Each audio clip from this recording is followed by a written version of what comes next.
అంటే ఆవిడకి చాలా రకమైన ఒత్తిళ్ల వలన ఆవిడ నాకు కూడా చెప్పకుండా వకాలత్తులో నన్ను కూడా లేకుండా ఆవిడ వచ్చి చెప్తారట. ఆ విధంగా ఆవిడ అనారోగ్యంగా కూడా ఆవిడ బాగాలేదు.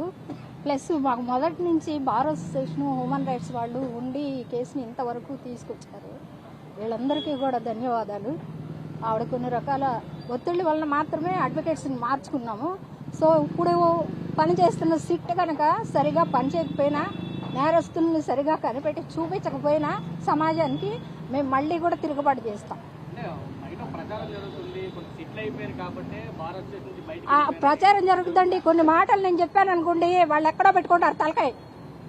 అవన్నీ ప్రచారాలు మాత్రమే. సిట్ వద్దు, సిబిఐ వద్దు, సిట్ కావాలి, సిబిఐ వద్దు, జ్యుడిషియల్ ఎంక్వైరీ వద్దు, సీసీ కెమెరాలు వద్దు. మరి ఏం చేస్తారు సిట్? ఏం చేస్తుంది సిట్? గవర్నమెంట్ ఏం చేస్తుంది?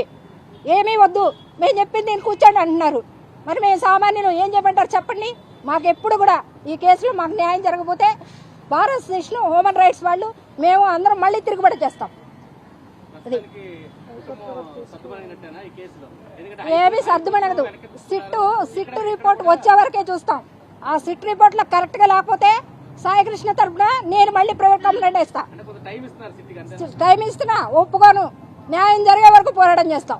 ఒప్పుకునే ప్రసక్తి లేదు. వాళ్ళ అమ్మ తప్పుకున్నా సరే సాయికృష్ణ తరఫున నేను పోరాటం చేస్తా. ఏంటండి హైడ్రామా నడిచిందండి. నడిపించే వాళ్ళు ఉన్నారండి. వాళ్ళు ఆవిడకి అంత శక్తి లేదు. ఇబ్బంది పెట్టి నడిపిస్తున్నారు ఆవిడని.